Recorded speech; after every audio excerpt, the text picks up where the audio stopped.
भाइयों, मैं हरिवंश सिंह EWS आरक्षण मंच से कल मैंने एक वीडियो EWS को लेकर डाला था। आज उसी प्रक्रिया के तहत मेरा नेक्स्ट वीडियो है, जिसमें मैं EWS आरक्षण मंच की तरफ से अपनी बातों को रख रहा हूँ। पिछले काफ़ी दिनों से मैंने EWS के तहत प्रयास किया है और आगे भी प्रयास करता रहूँगा। अब समस्या इस बात की है कि हम लोगों को EWS आरक्षण के तहत 5 वर्ष की छूट जो मिलनी चाहिए, वो जो भी रिलैक्सेशंस EWS के तहत मिलने चाहिए वो अभी तक नहीं मिले हैं। हमारे देश के लगभग 9 से 10 राज्यों ने जो है इसके तहत छूट दे दी है, लेकिन यूपी सरकार हमारी बातों को नहीं मान रही है। उसको लेकर के हमने और हमारे विभिन्न साथियों ने विभिन्न मंत्रियों को, विधायकों को, सांसदों को, जनप्रतिनिधियों को ज्ञापन दिया, लेकिन उसका परिणाम सकारात्मक नहीं आया। एक दूसरा मुद्दा और भी है जो इसके पैरेलल चल रहा है, कोविड-19 के तहत 2 वर्ष की छूट। कोविड-19 पीरियड में हमारे देश की लगभग सारी व्यवस्थाएं चौपट हो गईं, और चाहे शिक्षा हो, चाहे स्वास्थ्य हो, चाहे जो भी हो, सभी में कुछ नहीं हो पाया। सारी कोचिंगें बंद हो गईं, शहर के शहर साफ़ हो गए, बच्चे अपने अपने घरों में कैद हो गए। बच्चों ने पढ़ाई नहीं की या पढ़ाई नहीं हो पाई, भाई कोचिंगें बंद हो गईं, ठीक है ना। बच्चों का जो अध्ययन स्थल था, स्टडी सेंटर था, वो बदल गया, वो शहर से गांव पहुंच गया, तो बच्चों की तैयारी बाधित हुई। इसी वजह से चाहे वो UPSC के बच्चे हों, चाहे वो UPPSC के बच्चे हों, इन्होंने सरकार से इस बात की मांग की कि आप हमारी इस मांग को मानें कि हमको कम से कम 2 साल, जो बच्चे ओवर एज हो गए हैं, कम से कम 2 साल और अधिकतम 3 साल छूट दे दी जाए, जिससे कि उसको कंपनसेट किया जा सके जो समय हमारा कोविड पीरियड में बर्बाद हुआ है। लेकिन यूपी सरकार कहाँ मानने वाली है। इसको भी जो है विभिन्न सरकारों ने माना है।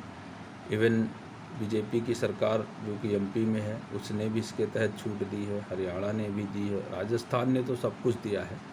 इसको कुछ नहीं कहा जा सकता। भाई कांग्रेस की सरकार है और ये लोग तो कांग्रेस को निकम्मा और नाकारा मानते हैं, कहते हैं कि जो है 70 सालों में इन्होंने देश को बर्बाद कर दिया। लेकिन देखिए, कांग्रेस अपनी जन सेवा जो भी है, जो भी स्थितियां हैं, जन सेवा का कार्य कर रही है।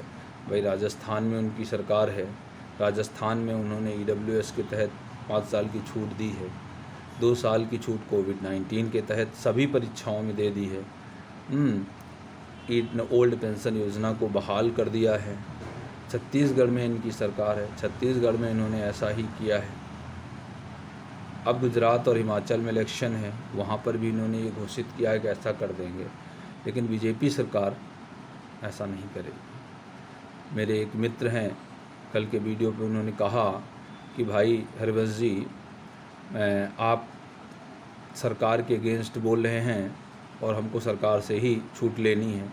अरे भाई, अगर इनको छूट देनी होती तो मुझे बोलने की ज़रूरत ही क्या पड़ती। मैं पिछले 1-1.5 साल से इनके हाथ पैर जोड़ रहा हूँ। मैं क्या, पूरे प्रदेश के बच्चे, और इस प्रदेश में सबसे ज़्यादा परेशान बच्चे अगर कोई हैं तो यूपी पुलिस वाले हैं।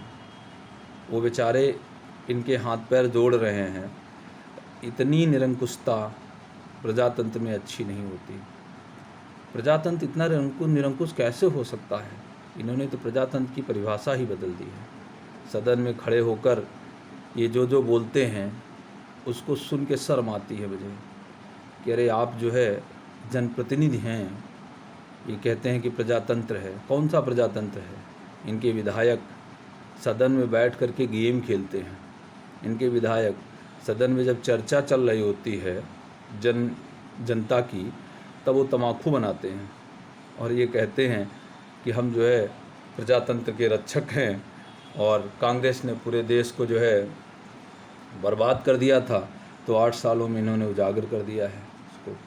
खैर, मेरा विषय सिर्फ यही है। मैं विषय से ज़्यादा नहीं भटकना चाहता। कल का वीडियो थोड़ा सा बड़ा हो गया था, लेकिन फिर भी सरकारों की पोल खोलना, सरकारों को उनका आईना दिखाना हर भारतीय का अधिकार है और सबको करना चाहिए। कुछ खबरें जो है पेपर से, कुछ खबरें जो है सोशल मीडिया से हम लोगों को भी मिल जाती हैं, जिसके तहत इनकी एक खबर है कि चीफ जस्टिस जो भी जस्टिस यू ललित जी जो हैं, उनके सुपुत्र जो कि 5 साल की प्रैक्टिस अभी तक उन्होंने की है, उनको यूपी सरकार ने अपना अधिवक्ता सुप्रीम कोर्ट में बनाया है। अब आप ये बताइए कि इस पूरे देश में, पूरे भारत में कितने सीनियर जज वकील होंगे, वो नहीं मिले, इनको नहीं मिले वो, और मिले कौन हैं? यू ललित जी के सुपुत्र जो कि मात्र 5 साल की प्रैक्टिस किए हैं अभी तक। और इसका पूरा सबूत है जो कि इन्होंने एक लेटर जारी किया है, ठीक है ना, जिसके तहत उनको किया गया है। तो अब आप बताइए कि कहाँ से बीजेपी सरकार जनवादी सरकार है, जनता की भावनाओं को ध्यान में रख कर चलने वाली सरकार है। ये तो सिर्फ और सिर्फ स्वार्थ आधारित सरकार दिख रही है मुझे। मैं चूँकि बीजेपी का बहुत बड़ा भक्त था, मेरे जो भी क्लोज मित्र हैं वो ये बात जानते हैं कि अरविंद भैया हमेशा बीजेपी के सपोर्ट में रहते थे। मैं तो 100-100, 200 लोगों के बीच में खड़े होकर बीजेपी की भक्ति करता था, लेकिन अब जब भोग रहा हूँ तब मुझे लग रहा है बहुत आत्मा दुखी रहती है, अंतरात्मा पूरी कचोटती है।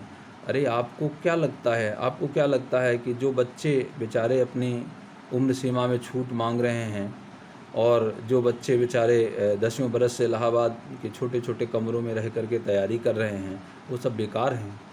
तो आपके सांसद और विधायक जो विधानसभा और लोकसभा में बैठ करके तम्बाकू बना रहे हैं, विधानसभा और लोकसभा में बैठ करके गेम खेल रहे हैं, वो क्या जो है बहुत काबिल हैं?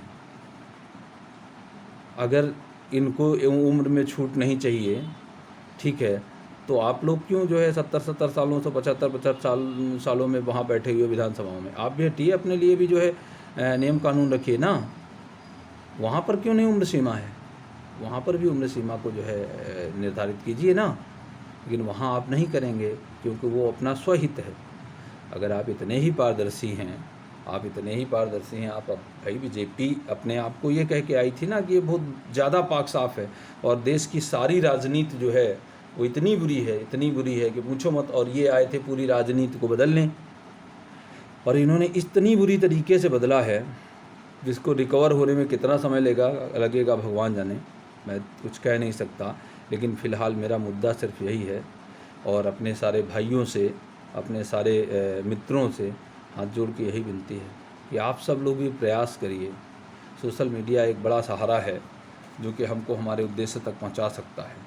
ये सबके जीवन का सहारा है, सबको जो है उसका सहारा है कि अगर 2 साल की छूट कोविड-19 के तहत मिल जाती है, 2 साल मिल जाए या 3 साल मिल जाए, EWS के तहत छूट मिल जाती है, आज नहीं कल, पिछले 2-3 दिनों में जो है जो भी संवैधानिकता को चैलेंज किया गया है सुप्रीम कोर्ट में, वो जो है पास ऑन हो जाएगा, वो वहाँ सुप्रीम कोर्ट से पास हो जाएगा। जैसे ही सुप्रीम कोर्ट से पास हो जाता है तो फिर हम लोगों को सबको मिल करके इसका प्रयास करना चाहिए ताकि हम लोग सफल हो जाएं। और ये ज़रूरी है। अगर आज आपको ये लगता है कि नहीं भाई जो लोग ओवर एज हैं उनकी ही जिम्मेदारी है, तो थोड़े दिन बाद आप उसी राह पे आ जाएंगे। ऐसा नहीं है, ये मत सोचिए कि जो है आप बहुत पारंगत हैं।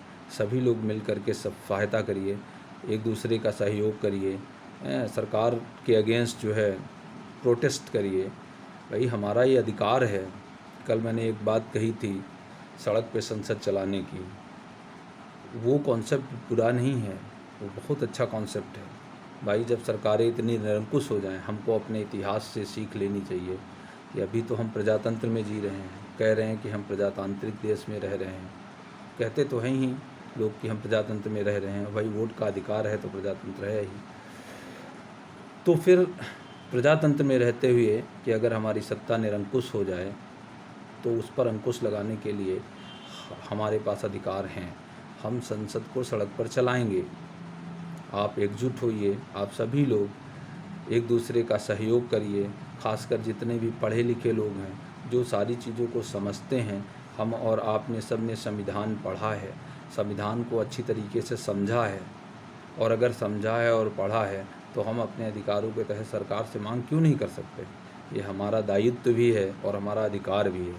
भाई हम आपसे छूट किस चीज़ की मांग रहे हैं, आपको हमें भीख थोड़ी दे रहे हैं। भाई 2 से 3 साल कोविड पीरियड में बंद रहा कि नहीं रहा पूरा देश, आप भी देखे हैं, क्या नहीं बंद रहा। सदन में बैठ करके आप सरासर झूठ बोल देते हैं।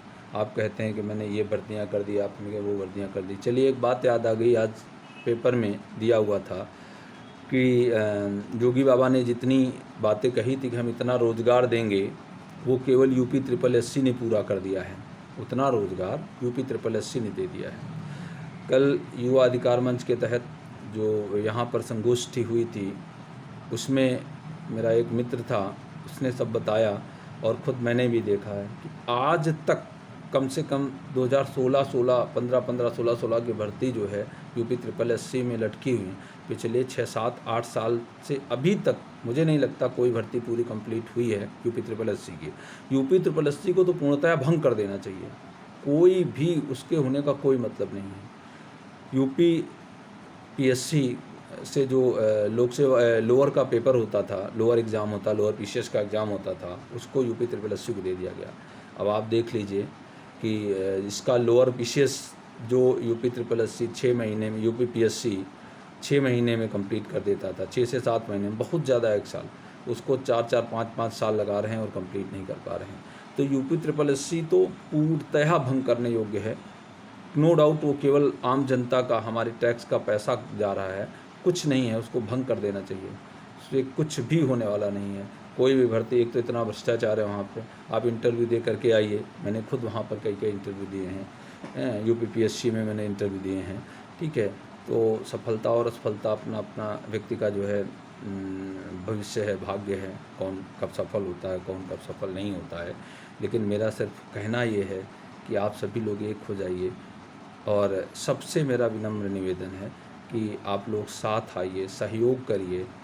अगर 2 साल की भी छूट अगर हमको मिल जाती है 23 और 24 में, यूपी PSC में और यूपी SSS में, या संपूर्ण जितनी भी भर्तियां हैं यूपी में, तो उसमें बहुत सारे बच्चों का भविष्य बन जाएगा। बहुत सारे बच्चे जो बेचारे निराश हो चुके हैं, कितने ऐसे बच्चे हैं जिनका मेरे पास फ़ोन आता है, वो बेचारे रोते हैं, कहते हैं कि भैया कुछ करिए, किसी तरीके से हमारा भविष्य बचा लीजिए, नहीं तो हम मर जाएंगे, ठीक है ना, हम सुसाइड कर लेंगे। अब ये सोचिए कि किसी के घर का बच्चा जो 10 साल 6 साल 7 साल 8 साल इलाहाबाद रह के तैयारी किया हो, 10 लाख रुपया बर्बाद हुआ है उसका, उसके घर का, उसके माँ बाप का।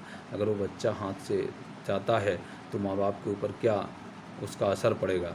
लेकिन इतनी इस सरकार के ऊपर कोई भी फ़र्क नहीं पड़ रहा है। मुझे तो ये नहीं समझ में आता कि इतनी निरंकुशता कैसे हो सकती है।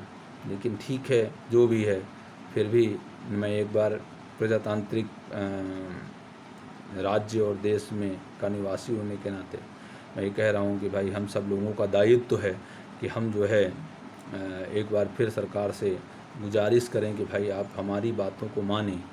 ठीक है, ये मानेंगे, मानते हैं, क्यों नहीं मानते हैं। जब इनकी सत्ता डगमगाएगी, इलेक्शन खोपड़ी पे आएगा, 2024 का इलेक्शन जब पास में आएगा, तब इनको समझ में आता है।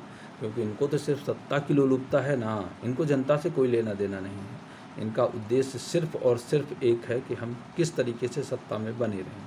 तो कोई बात नहीं है, जनता भी जब आपको सीख सिखाएगी ना, तब आपको ये चीज़ समझ में आ जाएगा कि ये जो है प्रजातंत्र है, और प्रजातंत्र में कोई चीज़ स्थायी नहीं है। और ठीक है, मैं हरबंस सिंह अपने उत्तरदायित्व के तहत आज से या पिछले दिन से लगातार एक वीडियो EWS पे डालूँगा, EWS पे, और 2 साल कोविड पीरियड की छूट के लिए लगातार मैं वीडियो डालूँगा। आप सभी से मेरा निवेदन है कि इस वीडियो को लाइक करें, सब्सक्राइब करें और अपने ग्रुपों में शेयर करें। इससे मेरा कोई हित नहीं है। मैं ये फिर कहना चाह रहा हूँ कि मैं इसलिए नहीं कह रहा हूँ भाई कल का ये वीडियो लाइक किया जाए, सब्सक्राइब किया जाए तो मुझे बहुत पैसे मिलेंगे या ये होगा, वो कुछ नहीं है। मेरा उद्देश्य सिर्फ़ और सिर्फ एक है कि भाई किसी तरीके से हम लोग सफल हो जाएं और हमारी जो है हमको छूट मिल जाए, कोविड के तहत छूट मिल जाए, EWS के तहत छूट मिल जाए, ताकि हम सब लोग अपनी पढ़ाई कर सकें। धन्यवाद।